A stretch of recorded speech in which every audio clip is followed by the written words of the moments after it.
أعوذ بالله من الشيطان الرجيم بسم الله الرحمن الرحيم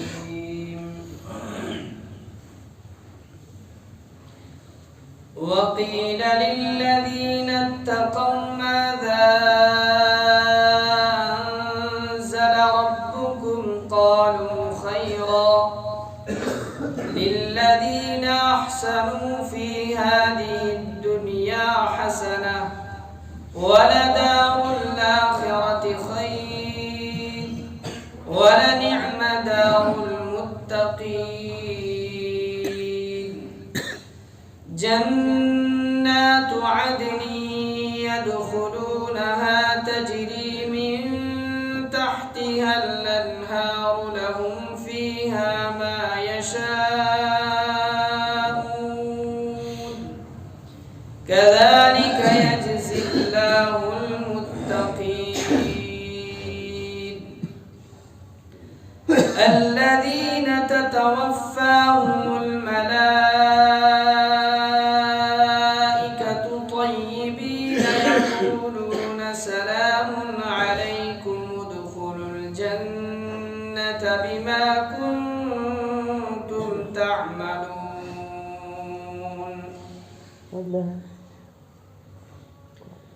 اور دوسری طرف متقی لوگوں سے پوچھا گیا کہ تمہارے پروردگار نے کیا چیز نازل کی ہے؟ تو انہوں نے کہا خیر ہی خیر اتاری ہے. اس طرح جن لوگوں نے نیکی کی روش اختیار کی ہے ان کے لیے اس دنیا میں بھی بہتری ہے اور آخرت کا گھر تو ہے ہی سراپا بہتری. یقیناً متقیوں کا گھر بہترین ہے، ہمیشہ ہمیشہ بسنے کے لیے وہ باغات جن میں وہ داخل ہوں گے، جن کے نیچے سے نہریں بہتی ہوں گی، اور وہاں جو کچھ وہ چاہیں گے انہیں ملے گا. متقی لوگوں کو اللہ ایسا ہی صلہ دیتا ہے. یہ وہ لوگ ہیں کہ جن کی روحیں فرشتے ایسی حالت میں قبض کرتے ہیں کہ وہ پاک صاف ہوتے ہیں. وہ ان سے کہتے ہیں کہ سلامتی ہو تم پر، جو عمل تم کرتے رہے ہو اس کے صلے میں جنت میں داخل ہو جاؤ.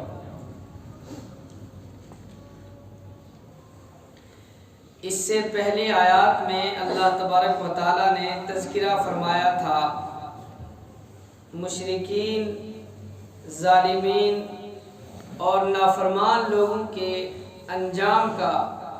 اور ان آیات میں اللہ تبارک و تعالیٰ نے تذکرہ فرمایا ہے متقی پرہیزگار لوگوں اور ان کے انجام کا. اس لیے کہ الاشیاء تتبین بازدادها، چیزیں ایک دوسری کی ضد ہی سے پہچانی جاتی ہیں. جیسے رات اور دن ہے، دھوپ اور بارش ہے، سردی اور گرمی ہے، اندھیرا اور روشنی ہے،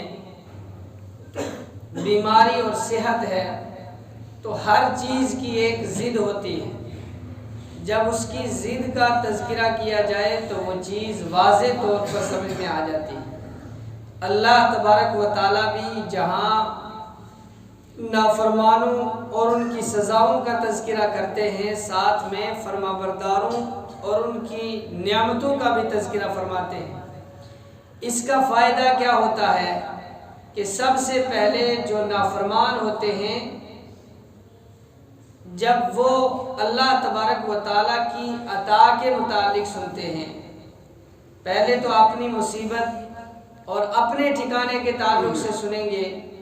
اور پھر اس کے بعد اللہ کی عطا، اس کی نعمتوں کا تذکرہ سنیں گے. اور اگر برائی ہی برائی ہو جائے تو پھر ان کو تقابلی مطالعہ کا موقع مل جاتا ہے. تو کوئی نہ کوئی ایسا ہوتا ہے کہ جو ان دونوں کے درمیان میں جو فرق ہوتا ہے اس کو سمجھ لیتا ہے اور وہ ایمان کی روش پر چلا آتا ہے. دوسری چیز یہ اس سے مراد ہوتی ہے کہ جو نافرمان ہیں ان کو ایک قسم کی امید دلاتے ہیں اللہ تعالیٰ کہ اگر تم اس نافرمانی اور کفر اور شرک کے راستے کو چھوڑ دو، ایمان لے آؤ، تو اللہ تعالیٰ کی تمہارے ساتھ کسی قسم کی کوئی دشمنی نہیں ہے، وہ تمہیں بھی معاف کر سکتا ہے، وہ تمہیں بھی عطا کر سکتا ہے۔ لہٰذا اپنی برائیوں سے اپنے آپ کو بچاؤ اور اللہ کی رحمت کے اندر داخل ہو جاؤ۔ چنانچہ اللہ تبارک و تعالیٰ کا ارشاد ہے، وَقِيلَ لِلَّذِينَ اتَّقَوْا مَاذَا أَنزَلَ رَبُّكُمْ، کہ جب پرہیزگاروں سے اور متقیوں سے کہا جاتا ہے کہ تمہارے رب نے کیا نازل کیا ہے، تو وہ کہتے ہیں کہ ہمارے رب نے خیر ہی خیر نازل کی۔ اس کا شان نزول بھی بعض حضرات نے بیان کیا کہ جب نبی رحمت صلی اللہ علیہ وسلم کا چرچا ہوا اور پورے عرب سے لوگوں کو کھوج کرنے کی ضرورت پڑی اور وہ مکہ بھیجنے لگے لوگوں کو یا خود آنے لگے، اس تعلق سے بات کو سمجھنے کے لیے کہ آخر جو انسان نبوت کا دعویٰ کر رہا ہے وہ کہتے کیا ہے، ان کا مشن کیا ہے، ان کے اوپر نازل کیا ہوتا ہے، دعویٰ کیا ہے ان کا، تو اس تحقیق حال کے لیے جو لوگ آتے تھے تو ان کا آمنا سامنا دو ہی قسم کے لوگوں سے ہوتا تھا، یا تو مشرکین سے یا ایمان والوں سے۔ تو جب مشرکوں سے وہ ملتے تھے تو پوچھتے تھے کہ بھئی جو نبی آئے ہیں ان کا کیا کہنا ہے، ان کے پاس معجزات کیا کیا ہیں، ان کے اوپر کوئی آسمانی کتاب بھی نازل ہوتی ہے؟ تو وہ جواب دیتے تھے کہ اساطیر الاولین، کہ پہلے لوگوں کی کہانی کس سے سناتے ہیں۔ اس قسم کی باتیں کر کے ان کو اتنا بددل کیا جاتا تھا کہ بعض لوگ وہیں سے اپنا سفر ختم کر کے واپس ہو جاتے تھے، آپ صلی اللہ علیہ وسلم کے اور ایمان والوں کے قریب تک بھی نہیں آتے تھے کہ اگر ایسے لوگ ہیں تو ان سے ملنے کا فائدہ ہی کیا ہے۔ اور بعض لوگ ان میں سے اگر پہنچ جاتے تھے کسی ایمان والے تک تو وہ ان سے آ کر پوچھتے تھے کہ پیغمبر صلی اللہ علیہ وسلم کا دعویٰ کیا ہے، ان کے اوپر کیا نازل ہوتا ہے۔ تو ایمان والے کیا جواب دیتے تھے کہ کافروں سے کہا جاتا تھا وَإِذَا قِيلَ لَهُم مَاذَا أَنزَلَ رَبُّكُمْ، جب کافروں سے پوچھا جاتا تھا کہ تمہارے رب نے نازل کیا کیا ہے تو ان کا جواب ہوتا تھا قَالُوا أَسَاطِيرُ الْأَوَّلِينَ، تو وہ کہتے تھے کچھ بھی نازل نہیں کیا ہے، بس پچھلے زمانے اور پچھلے لوگوں کی کہانیاں ہیں اور قصے ہیں، اس کے علاوہ کچھ بھی نہیں ہے۔ وَإِذَا قِيلَ لَهُمْ، اور جب وَإِذَا قِيلَ لِلَّذِينَ اتَّقَوْا، اور جب ایمان والوں سے متقیوں اور پرہیزگاروں سے پوچھا جاتا تھا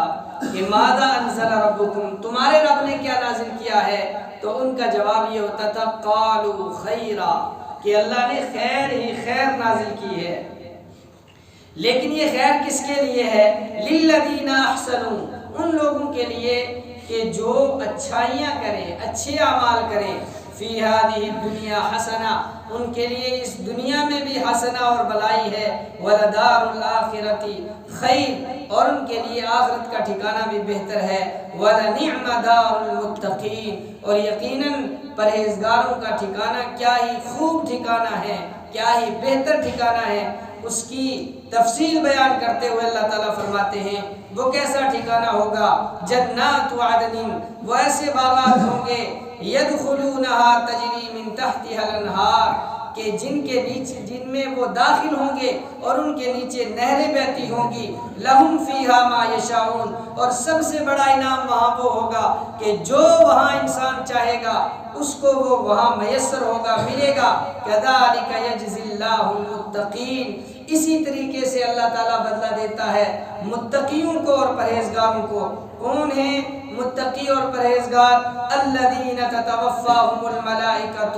کہ جن کی روحیں فرشتوں نے اس حال میں نکالی، اس حال میں قبض کی کہ طیبین،